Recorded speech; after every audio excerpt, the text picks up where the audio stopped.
నమస్తే అండి. ముందుగా పత్రిజీ గురుగారికి ఆత్మ ప్రణామాలు. వింటున్న మీ అందరికీ కూడా ఆత్మ ప్రణామాలు. మనం తులసీదాల బుక్ చదువుకుంటున్నాం. ముందుగా స్వాధ్యాయంలో భాగంగా చదువుకుంటున్నాం. ముందుగా మీరందరూ కూడా ప్రకృతి త్రిబులైట్ ఛానల్ని సబ్స్క్రైబ్ చేసుకోండి. ఈ ఆడియోని అందరూ లైక్ చేయండి, షేర్ చేయండి. ఓకే అండి, థ్యాంక్ యూ వెరీ మచ్. ఈరోజు టాపిక్ భక్తి యోగం గురించి తెలుసుకుందాం. యోగం అంటే ఏదేని ఒక సాధన. యోగం అంటే కలయిక అని చెప్పచ్చు. తెలిస్తేనే కదా సాధన అన్నది పూర్తవుద్ది అన్నమాట. వాస్తవానికి భక్తి యోగం అనేది లేనే లేదు. భక్తి అనేది ఒక సాధన విషయం కాదు. భక్తి అనేది ఒక సిద్ధ స్థితి, అంతే కదా. దైవం మీద మనకి భక్తి ఉంది అని చెప్పుకుంటే భక్తి అన్నది ఒక స్థితి అన్నమాట. కర్మయోగం అన్నది ఉంది, రాజయోగం అన్నది కూడా ఉంది, జ్ఞానయోగం అన్నది కూడా ఉంది. కానీ భక్తి యోగం అన్నది ఏమాత్రం సిద్ధాంతపరంగా లేనే లేదు. అంటే ఏంటి, కర్మయోగం అయితే మనం సాధన చేయాలి, అలాగే జ్ఞానయోగం కూడా సాధన చేయాలి, ఏదైనా చదవాలి, స్వాధ్యాయం చేయాలి, జ్ఞానం సంపాదించాలి. అలాగే కర్మయోగం అంటే ఏదైనా పని చేయాలి, దాని మీద సాధన చేయాలి. అలాగే రాజయోగం అంటే మనకు మెడిటేషన్ కూడా చేసుకోవాలి. బట్ ఈ భక్తి యోగం అన్నది మట్టుకు మన సాధన ఏమీ చేయవసరం లేదు. అందుకని భక్తి యోగం అన్నది లేదు. అయితే ఒకనొక ధ్యానయోగం అయిన తర్వాత, ఒకనొక మంచి స్థితి వచ్చిన తర్వాత, ఆత్మజ్ఞానం అయిన తర్వాత, ఆ సిద్ధపురుషుడి సహజ స్థితే, సహజ మనోస్థితే సద్యోద్భక్తి. సద్యోద్భక్తి అంటే సత్యంతో కూడిన భక్తి అన్నమాట. సద్యోద్భక్తి అనేది ఆత్మ యొక్క పరిణామ క్రమంలో అంతిమ దశ యొక్క నిజస్థితి. ఈ స్థితిలో నేను నా అనేవి ఉండవు. అంటే ఇక్కడ అంటే పూర్తి మనం పూజలు చేయాలి, పునస్కారాలు చేయాలి, దేవుని పెట్టాలి, కొబ్బరికాయ కొట్టాలి, హారతి ఇవ్వాలి. సో అన్న భక్తి నుంచి, అన్న మామూలు భక్తి నుంచి మనం సద్యోద్భక్తికి ఎప్పుడు వెళ్తామంటే, మనం ఎప్పుడైతే ధ్యానం చేసామో, మన ఆత్మస్వరూపాన్ని మనం ఎప్పుడైతే తెలుసుకున్నామో అప్పుడు ఈ సద్యోద్భక్తి అన్నది మనకు వస్తుంది అన్నమాట. అందుకే అంటారు, భక్తి అంటే ఏం చెప్తారు, స్వస్వరూప సంధానం భక్తి రిత్యభిధీయతే అని చెప్తారనమాట. అంటే ఏంటి, స్వస్వరూపం, తన యొక్క ఆత్మస్వరూపాన్ని, స్వహ అవన్నీ కూడా ఆత్మ యొక్క టర్మ్స్ అనమాట. అంటే తన యొక్క ఆత్మస్వరూపాన్ని ఎప్పుడైతే ఎవరైతే తెలుసుకుంటారో వాళ్ళు పూర్తిగా ఆత్మస్థితిలో ఉండాలి. అదే భక్తి. తన ఆత్మ తాను తెలుసుకున్నప్పుడే భక్తిలో ఉన్నట్టు అని చెప్తున్నారు అనమాట. స్వస్వరూపంతో అనుసంధానమే భక్తి అని పిలువబడుతుంది. నిజంగా కూడా అదే స్థితి, స్వస్థితి. నేను నా అన్నది అసలు ఆ రెండు లేని స్థితి రావాలన్నమాట. ఆ రెండు, నేను నాది, నా వాళ్ళు అనేసి ఆ స్థితి అన్నది ఉండకూడదు. అప్పుడే నిజమైన స్వస్థితి మనకు తెలుస్తుంది. అంటే మన ఆత్మస్థితి మనకు తెలుస్తుంది. భక్తి అంటే అన్నింటిలోనూ మనల్ని మనం చూసుకునే స్థితి, మనలో అన్నింటినీ చూసుకునే స్థితి. స్వపర భేదాలు భావనలు మాన్యమైన స్థితి. అంటే నేను, నువ్వు, అది నాది, ఇది నీది అన్న భావం అన్నది పూర్తిగా పోవాలన్నమాట. అప్పుడే మనకి భక్తి, నిజమైన భక్తి స్థితి వస్తుంది అన్నమాట. అది ఎప్పుడు వస్తుంది, మన యోగ సాధన చేస్తేనే వస్తుంది. అలాగే యోగ సాధన చేయకముందు మనకేం వస్తుంది, మూఢభక్తి ఉంటుంది. అంటే అదే చెప్పాను కదా, గోడికి వెళ్ళాలి, గోపురాలకు వెళ్ళాలి, కొబ్బరికాయలు కొట్టాలి, ఉపవాసాలు ఉండాలి, పువ్వులు చల్లాలి. ఇప్పుడు అయ్యప్ప స్వామి భక్తులు చూడండి, ఓ తెగ పువ్వులు చింపేస్తారు, ఊరికే పువ్వులు చింపేసి మీద వేసేసుకుంటారు. సో మొత్తానికి అది భక్తి అని అనుకుంటారు. కాకపోతే వాళ్ళ ఆత్మస్వరూపాన్ని వాళ్ళు తెలుసుకోవడమే. కాకపోతే అందులో ఒక క్రమశిక్షణ అన్నది ఉంటుంది అన్నమాట. యోగ సాధన అంతా పూర్తి అయిన తర్వాత అప్పుడు మనకి ఈ సద్యోద్భక్తి అన్నది వస్తుంది. అంటే సత్యం ఏంటో తెలుసుకోవాలి. సత్యం తెలుసుకున్న తర్వాత మొత్తం అందరూ ఒక్కటే, అందరూ సమానమే. మొత్తం ప్రతి జీవి, సకల ప్రాణికోటి పట్ల కూడా సమానంగా ఉన్న స్థితే మనకి నిజమైన భక్తి. అదే సద్యోభక్తి అని చెప్తున్నారనమాట. తర్వాత ఏంటండి, తర్వాత వర్ణాశ్రమ ధర్మం. ధర్మం అంటే ఇక్కడ ఏంటి, కర్తవ్యం. కర్తవ్యం అన్నది ఎప్పుడూ కూడా రెండింటి మీద ఉంటుంది. వర్ణము మీద ఉంటుంది, ఆశ్రమము మీద ఉంటుంది. ఇక్కడ వర్ణం అంటే ఏంటంటే రంగు, మన కలర్ అంటాం కదా, అది రంగు. ఇక్కడ రంగు ఏంటి, ఇక్కడ మన జీవకాంతి అన్నమాట. అలాగే దాన్నే మనం ఆరా అంటాం అన్నమాట. ఆ జీవకాంతినే ఆరా అంటాం అనమాట. చూడండి, కొంతమంది మొహం చూస్తే అబ్బా నీ మొహంలో భలే కాంతి ఉందంటారు, మొహంలో కళ ఉందంటారు. సో అదే అనమాట ఆరా, కళ. ఆరా అన్నది ఉండాలి, జీవకాంతి అన్నది ఉండాలి. ఆరా అంటే ఏంటంటే మనిషి చుట్టూ ఉన్నది ఒక తొడుగులాంటిది అనమాట. అది ఒక కాంతి వాళ్ళు ఏమంటారు. అందుకే సెల్ఫ్ అంటే అదే మరి, సెల్ఫ్ ఎనర్జీ లైట్ ఫామ్లో ఉంటుంది ఎప్పుడు కూడా. ఆరా ఎప్పుడు కూడా కాంతి స్వరూపంలోనే ఉంటుంది అని చెప్తున్నారు అనమాట. అలాగే మన చుట్టూ ఎప్పుడు ఆరా ఉంటుంది. ఇది అంశాత్మ యొక్క పరిపక్వత స్థాయిని బట్టి ఉంటుంది. అంశాత్మ అంటే మనం అనమాట. మనం ఎప్పుడైతే ధ్యానం చేసి మంచి మంచి స్థితికి వెళ్తామో మన యొక్క ఆరా అంతా కూడా బాగా పెరుగుతూ ఉంటుంది అనమాట. అది మన కర్తవ్యం, మన ధర్మం. మన ఆత్మ యొక్క జ్ఞానాల స్థితిని బట్టి ఉంటుంది. మనం పుడతాము, పెరుగుతాము. ఇందులో మనం ఎంత ధర్మవంతంగా ఉంటే, ధర్మయుతంగా జీవిస్తే మన ఆత్మ అంతలా సంతోషపడుతుంది, మన ఆత్మస్థితి అంతలా పెరుగుతుంది, అంతలా మనకి జ్ఞానం వస్తుంది. ఆ జ్ఞానాలను బట్టి, స్థితిని బట్టే మన ఆత్మ యొక్క కలరు, వర్ణము, రంగు అవన్నీ ఉంటాయి అని చెప్తున్నారు అనమాట. ఆశ్రమం అంటే ఏంటంటే ఇక్కడ నిలయం, దేహమే మన యథార్థ నిలయం. అంటే ఇక్కడ దేహమే దేవాలయం అని చెప్పారు కదా, అందుకని ఆశ్రమము అంటే మన శరీరమే మన నిలయం అనమాట, మన దేహమే. మనం ఎప్పుడు కూడా ఏం చెయ్యాలన్నది మన ఆత్మస్థితిని బట్టే కాకుండా మన దేహ వయోస్థితిని బట్టి కూడా ఆధారపడి ఉంటుంది. అంతే కదా. ఇప్పుడు పెద్దవాళ్ళు ఉన్నారు, వాళ్ళు కొంచెం బరువు పనులు చేయమంటే చేయగలరేంటి, వాళ్ళ దేహం సహకరించదు. అలాగే ఎవరి దేహస్థితిని బట్టి ఆ పనులు చేసుకుంటూ ఉండాలన్నమాట. కేవలం జ్ఞానులే తన స్వంత ధర్మం గురించి కానీ ఇతరుల యొక్క ధర్మం గురించి కానీ నిజస్వరూపం తెలుసుకోగలరు. అంటే జ్ఞానం ఎప్పుడైతే ధ్యానం చేసిన తర్వాత జ్ఞానం వచ్చిందో వాళ్ళు మాత్రమే నిజస్థితి తెలుసుకోగలరు. వాళ్ళ సొంత ధర్మం ఏంటో, వాళ్ళ స్వధర్మం ఏంటో అని ఆలోచించగలరు అనమాట. ఇతరులు కూడా ఏం చేయాలి, ఎలా చేస్తే బాగుంటుంది అని వాళ్ళ ధర్మం కూడా తెలుస్తుంది. ఎందుకంటే వాళ్ళ నిజస్వరూపం తెలిసిపోతుంటుంది. జ్ఞానులు కానివారు తమ స్వధర్మం గురించి తెలుసుకోలేరు, ఇతరుల ధర్మం గురించి అంతకన్నా తెలుసుకోలేరు. స్వధర్మం వాళ్ళు తన స్వధర్మం తెలుసుకోలేరన్నారు. స్వధర్మం అంటే ఇక్కడ ఏంటి, మన ఆత్మధర్మాన్ని వాళ్ళు తెలుసుకోలేరు. ఎవరో అజ్ఞానులు ఆత్మధర్మాన్ని తెలుసుకోలేరు. కాబట్టి ఇంకా వాళ్ళ ఇతరుల గురించి ఏం తెలుసుకుంటారు. ముందు మనల్ని ఉద్ధరించుకుంటేనే ఇతరుల గురించి ఉద్ధరించగలం. మనల్ని మనం తెలుసుకుంటేనే ఇతరుల గురించి తెలుసుకోగలం అని చెప్తున్నారన్నమాట. అది వర్ణాశ్రమ ధర్మం అంటే మన ఆరా ప్రశాంతంగా ఉండాలి, అలాగే మన శరీరం కూడా ప్రశాంతంగా ఉండాలి. అది ఎప్పుడైతే అది మనకి పూర్తి ఆధ్యాత్మిక జ్ఞానం అన్నది వస్తేనే మనకి అది జరుగుతూ ఉంటుంది అన్నమాట. నెక్స్ట్ సంసారమే నిర్వాణం అన్నాడు ఆచార్య నాగార్జునుడు. సంసారులకు ఓటమి ఎప్పుడూ లేదు, సన్యాసులకు గెలుపు ఎప్పుడూ లేదు.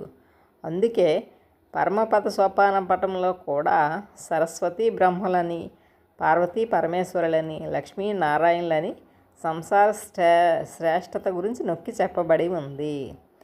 సంసారం నుంచి దూరంగా ఎప్పుడూ పరిగెత్తకూడదు, సంసారంలో ఉంటూనే సమస్యలన్నింటినీ పరిష్కరించుకోవాలి అని చెప్తున్నారు. ఇక్కడ ఏంటి, సంసారమే నిర్మాణం. చూడండి, కామిగాని వాడు మోక్షగామి కాదు అంటారు. అంటే సంసారంలో ఉన్నప్పుడే, సంసార జీవితం ఉంటేనే మోక్షం అన్నది వస్తుంది. సంసారంలో ఉంటేనే అన్ని సమస్యలు పరిష్కరించుకోగలం అని చెప్తున్నారు అనమాట. సమస్యలు అన్నవి మన సంసారంలో ఉన్నంతసేపు అవి సమస్యలుగా కాకుండా సవాలుగా చూసుకోవాలన్నమాట. ఆ సవాలు మనం ఎలాగైనా టార్గెట్ చేసుకోవాలి, ఆ సవాల్ని ఎలాగైనా నేను గెలవాలి. సవాలు ఉంటేనే మనం శ్రమిస్తాం, అంతే కదా, దానికోసం ప్రయత్నిస్తాం. పరిశ్రమిస్తేనే మనకి ఎప్పుడూ పురోగతి ఉంటుంది, లేకపోతే ఎక్కడ ఉన్న గొంగలు అక్కడే ఉంటుంది అన్నమాట. అందుకే సంసారం చేయడం అన్నది చాలా ప్రకృతి సహజం. సన్యాసం అన్నది సహజత్వానికి విరుద్ధం. సంసారాన్ని వదిలి ఎప్పుడూ వెళ్ళిపోకూడదు, సంసారంలో ఉంటూనే అసంగత్వాన్ని మేళవించాలి అని చెప్తున్నారు అనమాట. అంటే సంసారంలో ఉంటూనే కూడా మనం వేరుగా సపరేట్గా ఉండాలి. ఇంట్లో శంకరాచార్య చెప్తారు కదా, సత్సంగత్యే నిస్సంగత్వం, నిస్సంగత్వే నిర్మోహత్వం, నిర్మోహత్వే నిశ్చల చిత్తం, నిశ్చల చిత్తే జీవన్ముక్తం అంటారు.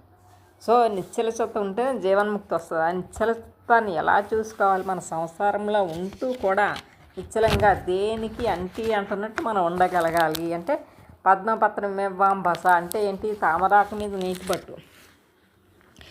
తామరాకు మీద నీటి బట్టు ఎలా ఉంటుంది? చూడడానికి అంతా అంటుకున్నట్టే ఉంటుంది. దగ్గరికి వెళ్తే కానీ అలా జారిపోతే దానికి అసలు తడే అంటుంది అనమాట ఆకుకి.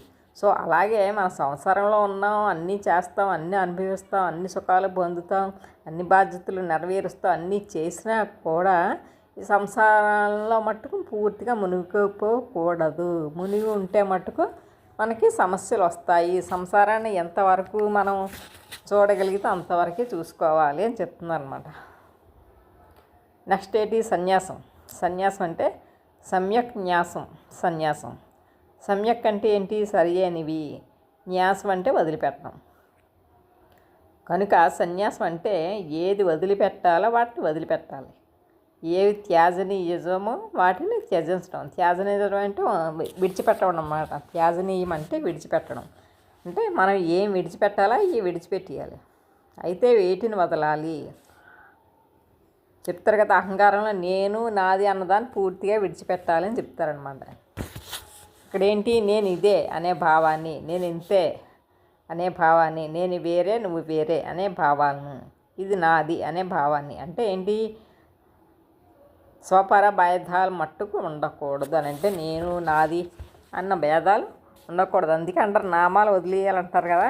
అంటే నేను నాది మాది మావి ఆ భావాలు మట్టుకు పూర్తిగా వదిలేయాలని చెప్పారు. పెద్దగారు అదే చెప్పారు, నామాలు వదిలేయాలి అని చెప్తారనమాట. అంటే నేను ఇదే, నేను ఇంతే, నేను అలాగే ఉంటాను, నేను వేరు నువ్వు వేరు అన్న భావాలను ఎప్పుడు కూడా ఉంచుకోకూడదు. చేయవలసింది సర్వసంగ పరిత్యాగం, కానీ చేయవలసింది సర్వసంగ పరిత్యాగం. ఇక్కడేంటి? చేయవలసింది సర్వసంఘ పరిత్యాగం కాదు. అంటే ఏంటి? సంఘం అంటే ఇక్కడ సొసైటీ. ఆ సొసైటీలో నుంచి వేరుగా వెళ్ళిపోవడం కాదనమాట. చేయవలసింది సర్వసంగ పరిత్యాగం. సంఘం అంటే కలిసి ఉంటున్నాం.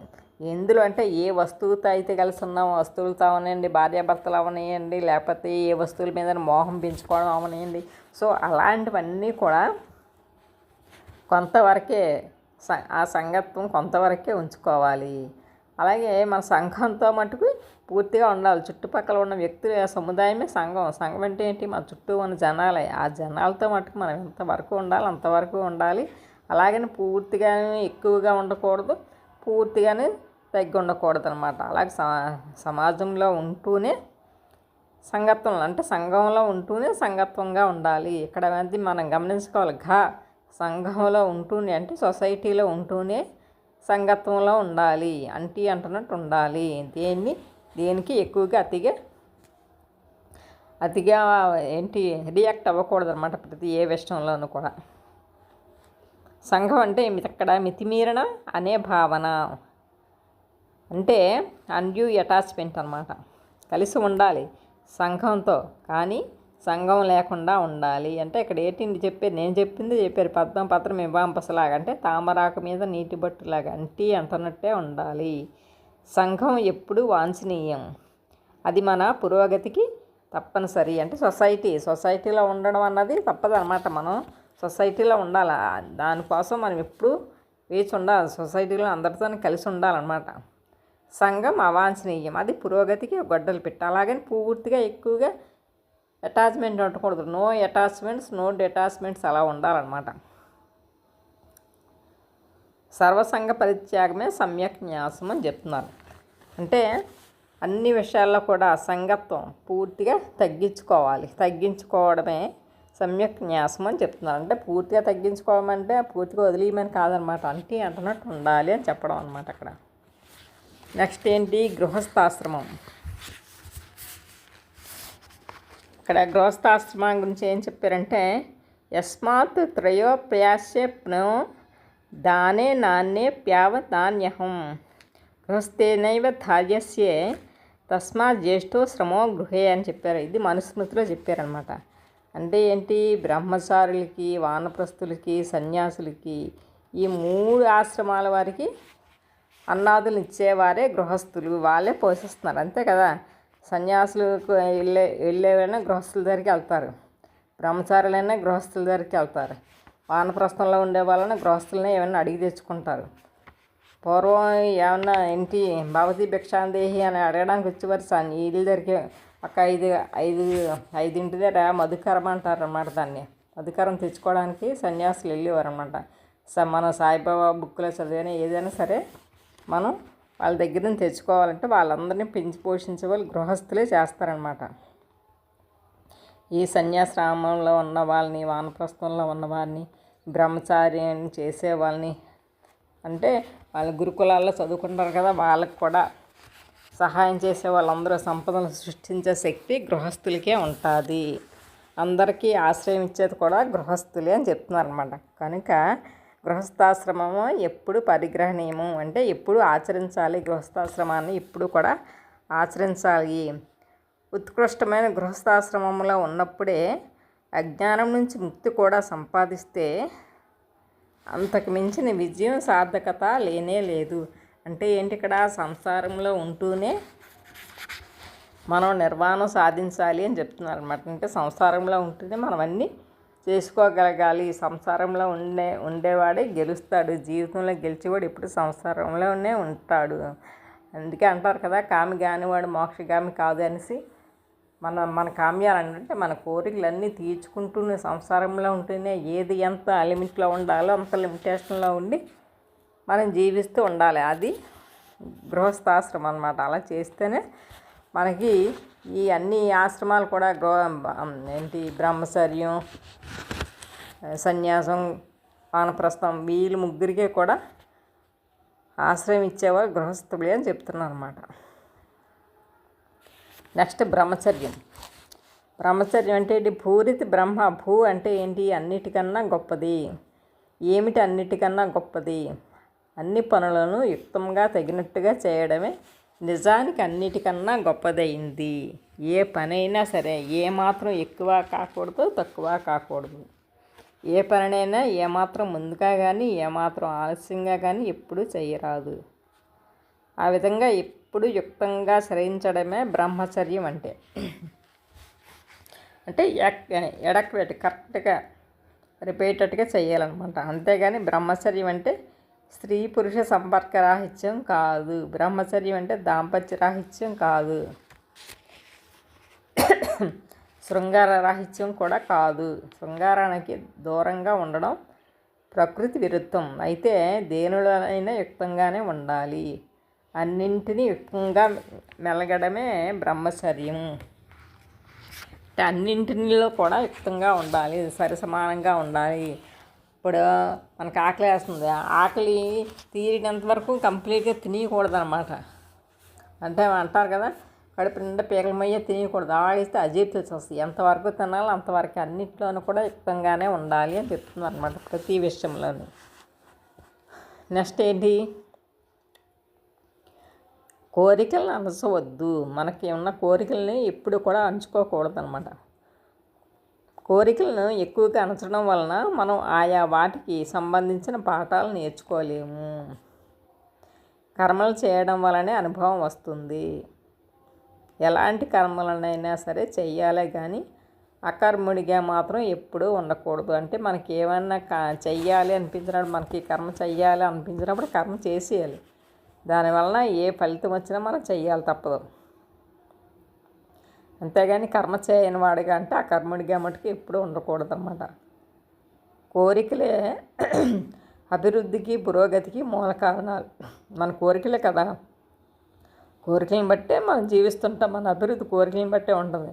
ఇప్పుడు ఫర్ ఎగ్జాంపుల్ ఇప్పుడు మనం చదువుకుంటున్నాం, చదువుకుని 10th వరకు అయింది. తర్వాత మనకి అంటే ఇంటర్ చదివినా, బీటెక్ చదివినా, తర్వాత ఏం చదివినా కూడా మన కోరిక మీదే. మంచి ఉద్యోగం చేసినా, మంచి బిజినెస్ చేసినా, ఏదైనా మన కోరిక.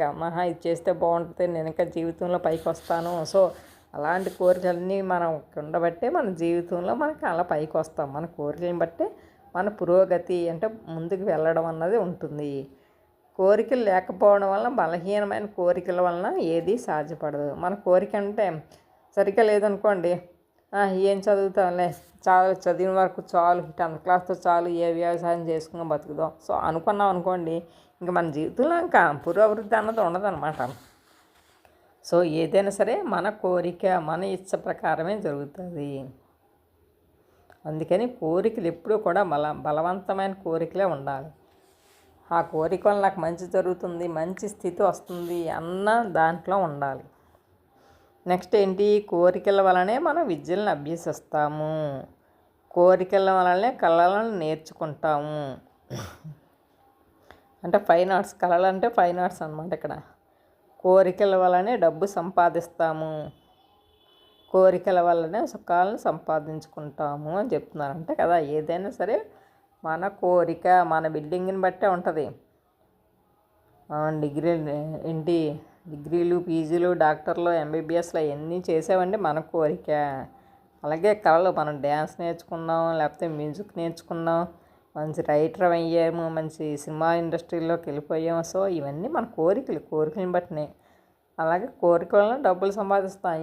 నాకు ఈ 1000 రూపాయలు వస్తుంది, నెలకి 10,000 వస్తుంది చాలు అనుకోకుండా ఇంకా బాగా సంపాదించాలి. ఒక ఉద్యోగంలో వచ్చి నాకు 10,000 సరిపోవు, ఇంకా బిజినెస్ చేస్తే ఇంకా ఎక్కువ వస్తాయి అనేసి మొత్తానికి ఏదైనా కోరికల వలనే మనం డబ్బులు సంపాదిస్తాం. అవి ఇచ్చి మనకు ఉన్నప్పుడే ఒకవైపు ఉద్యోగం చేసుకుంటాను, ఒకవైపు వ్యాపారం చేసుకుంటాను, బోల్ డబ్బులు సంపాదిస్తాను అని మనకి ఎప్పుడైతే కోరిక ఉందో అలాగే చేస్తాం అన్నమాట.